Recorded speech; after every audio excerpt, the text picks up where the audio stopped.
Hello and welcome to the post-match reaction to the Brumbies versus the Jaguares. And for some reason, the Hangouts Live isn't working and you can just see Shane's face smiling at you. Thank you, Shane, for joining me. Wonderful to have you. Paul here from DrivingMaul. How are you doing, sir? Not too bad, thanks, Paul. How are you? I'm good. I'm just trying to figure out the technicalities now that where we can actually see. Oh, there we go. We can see both of us now. That's good. So hi, I'm Paul, the guy behind DrivingMaul, a podcast, YouTube channel, website, and Twitter account bringing you the best in rugby predictions and opinion. We've just watched the Jaguares beat the Brumbies by 20-25, and let's be honest, they led from start to finish in this one, Shane. They did, and they played a good game of rugby, and they played a very smart game of rugby against the back-to-back Aussie champions, and I think the Brumbies ought to be kicking themselves. That's a very winnable match. Yeah, and I think that's the key thing. That was one of the things I've got down on here somewhere in my notes, because there's quite a lot of them, was something around just how clever the Jaguares play was tonight.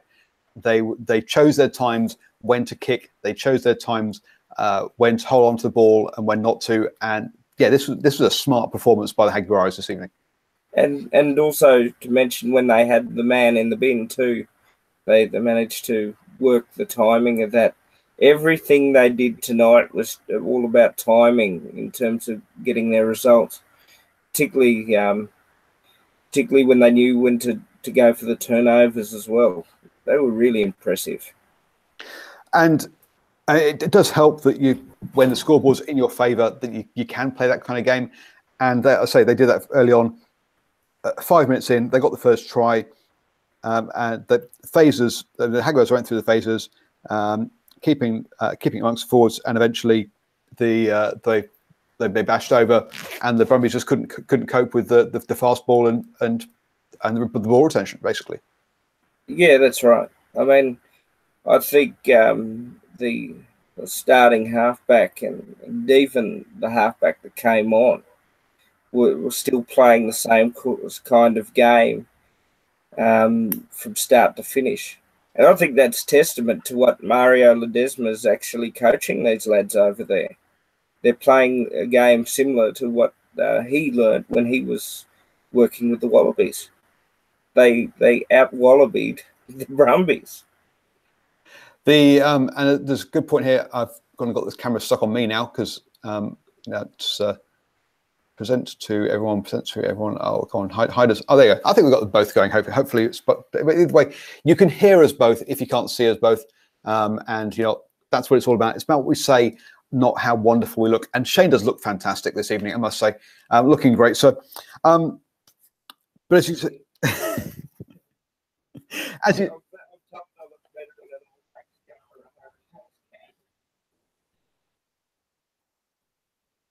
Oh dear me, no. That's the hey, there we go. So there were some good things in here, but the Jaguares basically had the first half hour was their game. They got that try early on. They then kicked 3 for a high tackle, and they were happy to kick 3 as well, which is, I guess, is a current trend in Super Rugby.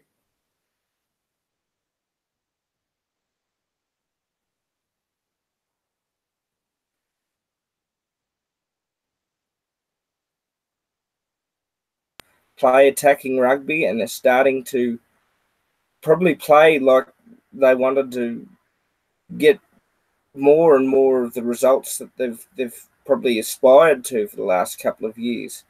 And I think they've played that smart, because they got the Blues next week, and the Blues are going to play attacking rugby, and you can't take the threes against New Zealanders. So they played it very smart. Oh, I mean, from a touring point of view, to come away with 2 wins, opening 2 games of your Australasia, so your Australia and New Zealand tour. Well, they're the best touring team so far across all the teams from the Africa Conference, having got the win over the Rebels last weekend, and they got the win this weekend against the Brumbies. Valuable points to take back home, certainly. And I'm just in awe of how they played the last couple of weeks. They've played 2 different games. They had to come from behind in Melbourne, a big deficit there, and they mowed that down. Today they led from the front and kept the lead into full time.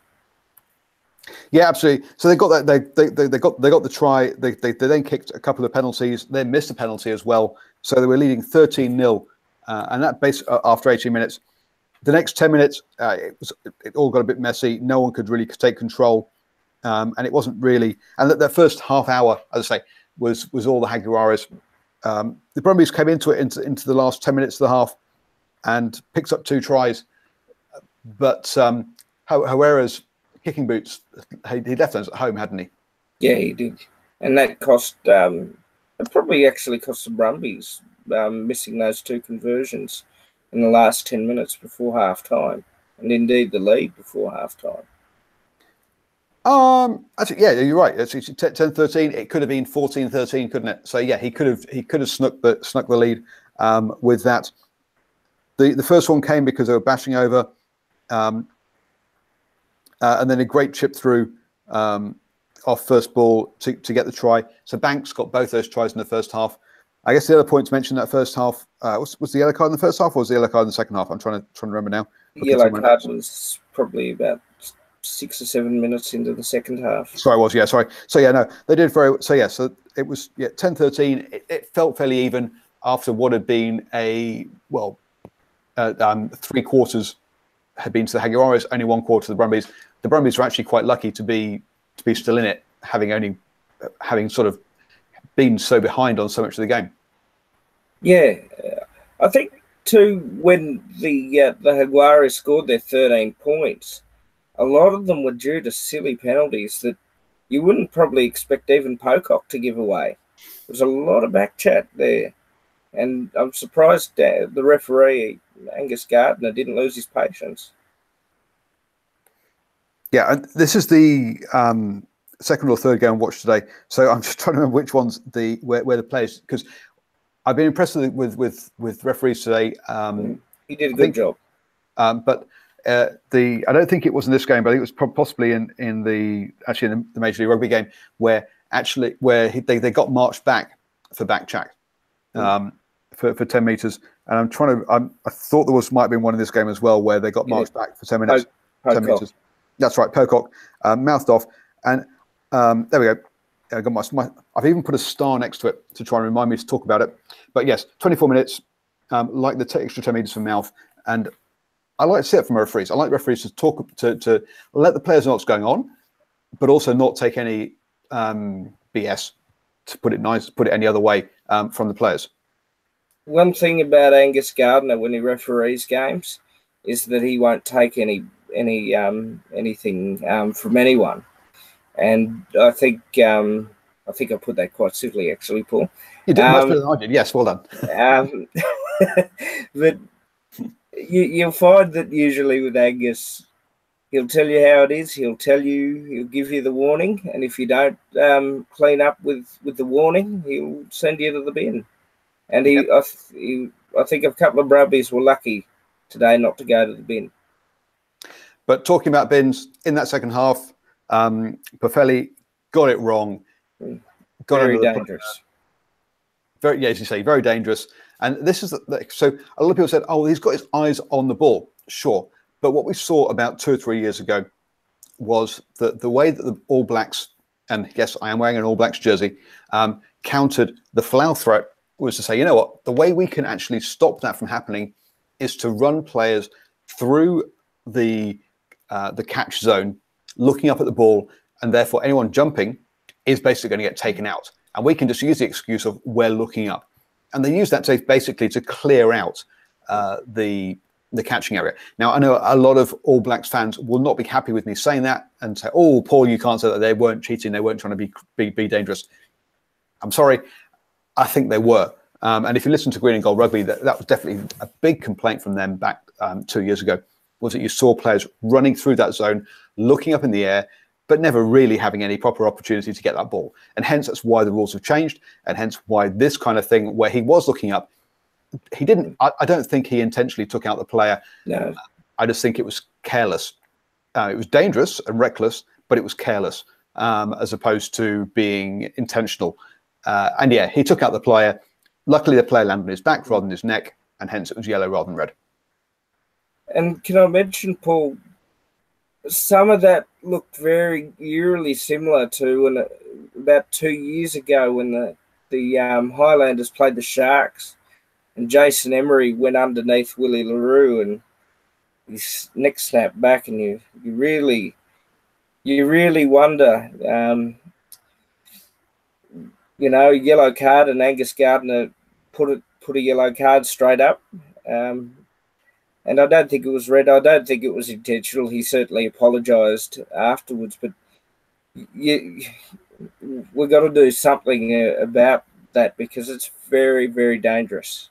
It's very dangerous. It could have caused Henry Spate anything from an arm injury to a neck injury. It was lucky he fell on his back virtually. And there's a bunch of people who say, okay, should we be using the outcome to decide the punishment, or should we actually be including the intent to do the punishment?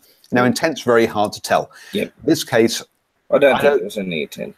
I don't think there was intent in this case. I don't think there was intent to clear out the area and take the player. I think he slipped, and he got himself. He realised he got himself in the wrong place, but it was all too late for him to do anything about it once he realised it. And so, as you can't judge intent, you have to judge outcome, unfortunately. And yeah, in some ways he got lucky, because how the player landed. But in other ways, you can say, actually, there wasn't intent in this case. Therefore, I'm comfortable with yellow. I'm quite happy with how it all panned out. I think it was well refereed. It was well refereed, and one of the big things was what we saw off that was how well the Jaguares played under with 14 men. The Brumbies couldn't exploit the fact that there was a left winger missing. For those of you who watched the Major League Rugby game earlier today, when the Austin Elites lost their left wing, the first thing that the Glendale Raptors did when they had a line out that side was to take the line out, take the ball slightly infield, and immediately wrap round the line out to run down that wing and expose the fact that the left wing was missing. We didn't see any of that kind of clever play from the Brumbies. They didn't seem to realise, where is this player missing from? Where should we attack? They didn't take advantage at all, Paul. I think actually they were quite woeful. And the Argentinian side played smart rugby, and credit and good on them to it, because what they did was they made sure that they took their time, and it's good when you have a team that has the Augustin Crevies and the Terras and the blokes that have international experience that can calm the team down and get them onto the next part of what they had to do tonight. Yeah, and for a team that can actually lose its head and get annoyed at the referee, it was great to see the fact they didn't do that in this case. They understood, yep, I can see why the ref's done that. I'm not going to get upset with the ref. I'm actually going to sit down and argue and decide not argue. I'm going to sit down and do my job as to how I get myself through the next 10 minutes. And they did that as a collective. They actually marched downfield against the Brumbies, and then scored points. Amazingly scored. Well, not only did they score points, but they scored points by scoring on the wing where the player was missing, which, from the Brumbies' point of view, fairly dumb play. Let's be honest. The defence was appalling. I think Howard was blindsided, and his man just ran straight through the gap there and in the corner.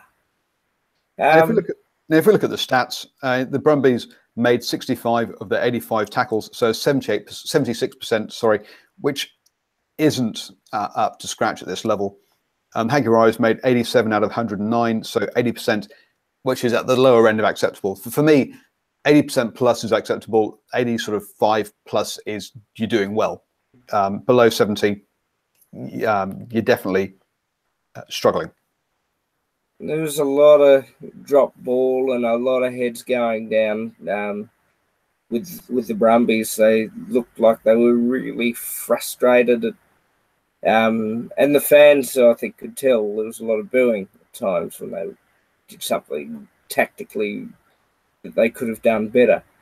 It wasn't their best night, I'll put it that way. No, it wasn't. And you say booing doesn't help anybody, to be honest with you. It releases your frustration as a fan, but it doesn't help the players on the pitch. They're just going to get more trying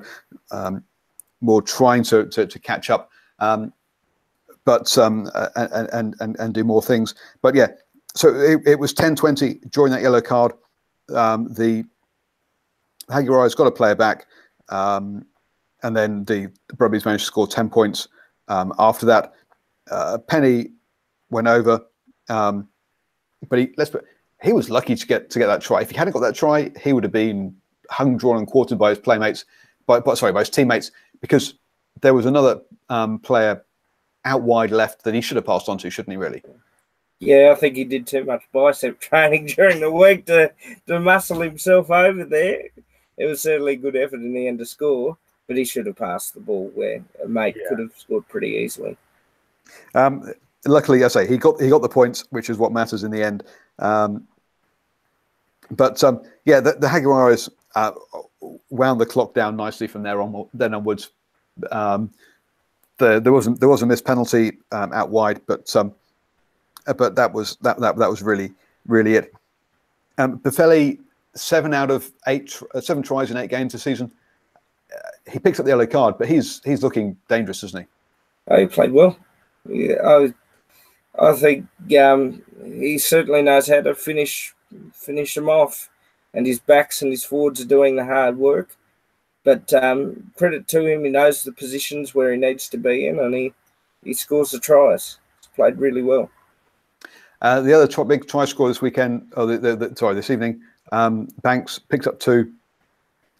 Decent game at fullback for him.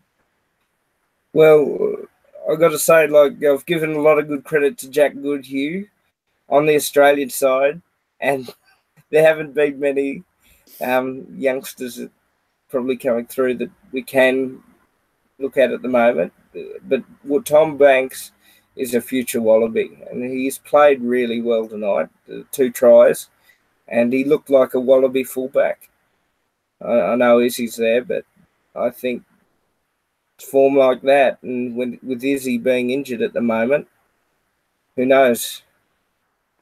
I obviously over here in New Zealand, I don't know all these players as well. Is Banks sometimes a winger, or is he always definitely is he considered a pure fullback? He's considered a pure fullback. And it was good to see 6 passes, 11 runs. It shows he can mix up his game. He's not a one-dimensional player. 4 clean breaks, 6 defenders beaten. Yeah, he had a good night tonight. Didn't deserve to be on the losing side, but these things happen. Let's be honest. You were talking about scrum halves both showing the same sort of style of play.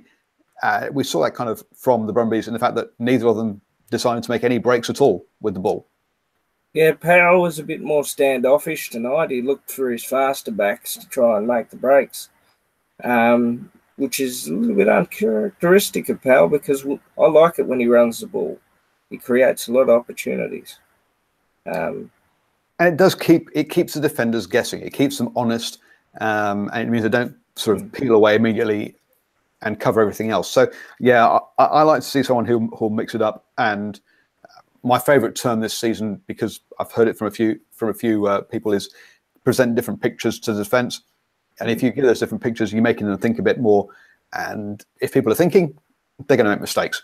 So yeah, now I'd like to have seen him mix it up a bit more, and also the what's his name, Lucas, when he came on as well, both just shipped it a little bit too much. Nazarani tried his best, but didn't really sort of manage to break free tonight. 12 runs, 66 meters. It's a decent amount of work from him this evening. Yeah, he shovels a lot of responsibility in the 8 jumper, and I think he plays really well. He gets through a lot of work. I think I was looking at Pocock. I think he made something like 16 tackles. That's phenomenal. I think he spent the last 10 on the bench. as well. So the midfielders were trying. There was no lack of effort, but I think that. And if we have a quick look at the old tackling stats now, I'll be honest. When you look at stats, you look at different sites, you'll get different numbers. So looking at the stats I have, I've got Pocock down for 10, but yeah, I agree. I heard 16 mentioned by the commentators, but the big thing from Pocock, how many tackles attempted? 10. How many missed? 0. And that's the big thing, is that 0 number. Is that, yeah, he didn't miss them. Whereas Haroa, I always struggle with his name. I'm sorry. Haroa missed 3 tackles down that number 10 channel. Yeah, he needs a bit. He's someone who needs support in that channel, really, and I think he's going to get targeted going forwards. And that mistake where he was blindsided by the Jaguares and they scored that critical try. Yeah, whether it was him, whether it was Spate coming in, I think there's plenty of blame to throw around on that one, because there were probably about 4 or 5 players who were stood on that blind side, and you're thinking there's only 2 Jaguares players running here, and there's 4 or 5 of you all stood around, and none of you have hit the 2. Well, you've taken the first guy, which was Spate, but no one's there for the second guy. Somebody should have stepped out. Now, whether Spate was at fault or who was quite at fault, I'm not sure. But there was, I think there's plenty of blame to hand round on that one. Orlando got through a good shift, 12 tackles in the midfield for the Jaguares, as did a couple of Paga Ivzel in the second row, and Cromer in the locks, but in the flanker. But he did miss 5 for the 7 he made. Sorry, for the 11 he made. So probably a bit hit and miss there from him. Any other players you kind of that caught your eye during this game? I thought in attack Henry Spate played okay. I thought he was certainly up there in the metre gains for the Brumbies. I don't have any exact stats, but I think he ran the ball pretty well. Yeah, he came in at 4th with 42 metres and 12 runs. So yeah, he got lots of effort. Perhaps not the return he would normally hope for from that amount of effort, though. And a shout out to Augustin Krevy, led from the front when he was on. Mature. I think he's really matured into a Super Rugby player in the few years that the Jaguares have been aside, and he led from the front, even though he's not the captain. He certainly looks like he's a spiritual leader out there. No, absolutely. He definitely is one of their leaders. Obviously, the ex-captain, not the current captain, as they look forward to the future. But yes, he is definitely one of the leaders out there. The other player, not so much on the stats front, but more just on his game management. I thought Sanchez's kicking tonight was pretty good, and I've been impressed by him this season. Previous to this season, I've always thought he's a bit flaky and needed Hernandez there as a steadying hand. But this season, I think he's taken much more responsibility on, as we've known, Hernandez is retiring. Now he's been much more mature. His decision making has been much better this season, and I think his kicking was pretty good tonight. And he's growing into the game. He's growing into the sort of thing that the Jaguares need to take wins like they have in the 2 Australian games they've played. He's quite a tactically good 5'8". He is, and the other player that we haven't mentioned that we should have done is Tukelet. Another player that constantly steps up for Jaguares. You always see him getting meters, and I know it's. And again, I'm going to do the air quotes here for those of you who are listening on the podcast. But easy from fullback to get meters, but at 92 meters, he topped the numbers for the entire game, and that wasn't all just kick returns. There was more to it than that from him. Yeah, particularly in attack. Yeah, they certainly managed to get the ball to him, and he was certainly working hard all game. So he deserves a lot of credit for that. Absolutely. So good international player too. That's all that I wanted to cover tonight. Have you got any other points you'd like to cover off on? Not tonight, Paul, but Australian rugby will bounce back eventually. Yeah, it's been a bad weekend for Australian rugby. Obviously, with the Waratahs losing to the Lions. Yeah, the Lions. That's right, the Lions on Friday night, and then losing, and then the Brumbies losing tonight to the Jaguares. It has been a poor weekend. I guess there was also in between that was the Reds losing to the Chiefs, but that was kind of expected. That's why I'm wearing this cap, Paul. No hair. Whereas the other two games were games that I had down as home wins on my predictions, that's ruined my Super Rugby predictions this week. I'm 2 from 7 now because of those two losses by the Australian teams. But hey, these things happen. Why don't you let people know where they can have a quick chat with you about rugby between games? Yep, at Schoolermate, SCOOLM8 on Twitter. Come talk rugby. And that link is down below in the comments of both the YouTube show and also the podcast. So check out the notes. I'm Paul, the guy behind DrivingMaul. Always up for a rugby chat. Comments down below, please. It does help us reach more people if you do that. Also, the thumbs up on YouTube and subscribe. My face is there, or the red box down there. My latest videos up there as well if you want to see more of my stuff, because let's be honest, it is wonderful and great, isn't it? Hey, a bit of self-patting on the back. If you're listening on the old podcast, 5-star reviews, please. Other stars are available, but why would you? I just don't understand it. And finally, please do enjoy whatever rugby you're watching.